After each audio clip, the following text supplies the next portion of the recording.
Continuing on with the Forgotten Gialli Volume 8 set, we have the second movie, which is Reflections in Black from 1975. And it opens up in a very familiar Gialli fashion, where you have a black-gloved killer wielding a shiny razor blade attacking someone, and it is brutal, it is impactful, it's in your face. There's no escaping the brutality to this murder and the viciousness nature that is delivered within this opening sequence. It builds a lot of high hopes, making me excited for the kind of film that we're going to get.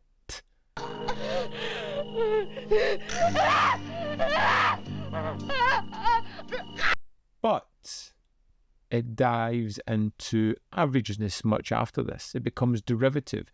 It becomes a very familiar and tropey giallo. Now, that's not a bad thing, but it doesn't push the envelope in any way. It becomes particularly middle of the road, unoffensive, and just average, which is probably the worst thing I can say about a film where nothing much particularly happens. We follow John Richardson, who plays Inspector Lavina, a man who is tasked with finding the murder at the start of this film, that excellent setup that I talked about, and we follow him throughout the rest of this journey, meeting characters who never really stand out, who never really create any impact, as we follow people who are picked off now and again, not a great deal of murders, and nothing as impactful as that opening set piece.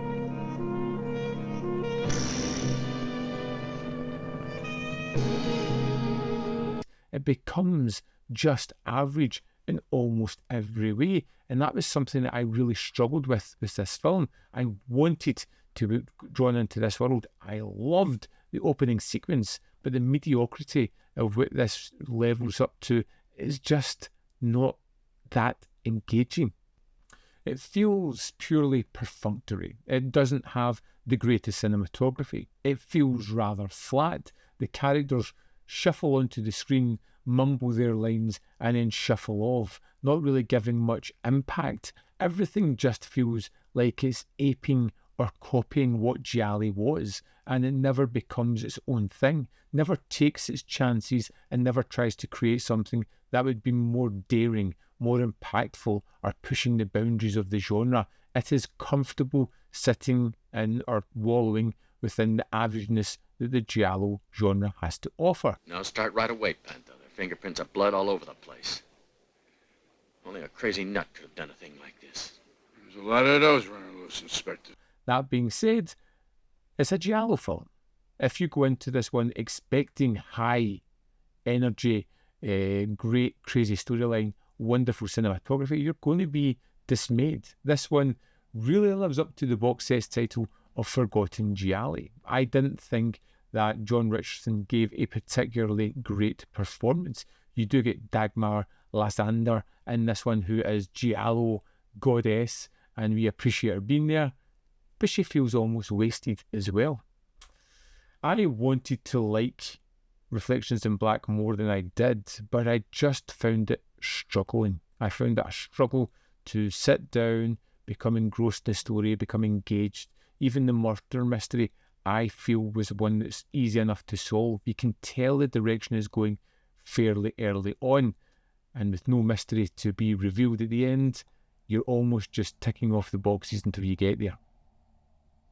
I wish I enjoyed this one more than I did. I may go back to it and give it a second chance, because I don't feel like I've got the love for it that I really should, considering it is a gialli that ticks all the boxes. I've got a funny feeling this is just one of those ones. It's fine. I don't hate it. I really don't love it. It's just fine. I'd love to know your thoughts and Reflections in Black, so let me know in the comment box below whether you love it, hate it, find it very average as well. As always, there is more content up here. You can see more of my stuff. In the description box below are links to Patreon, membership program, manvfilm.com, always in which you can support me. Thanks for watching. I'll see you next time.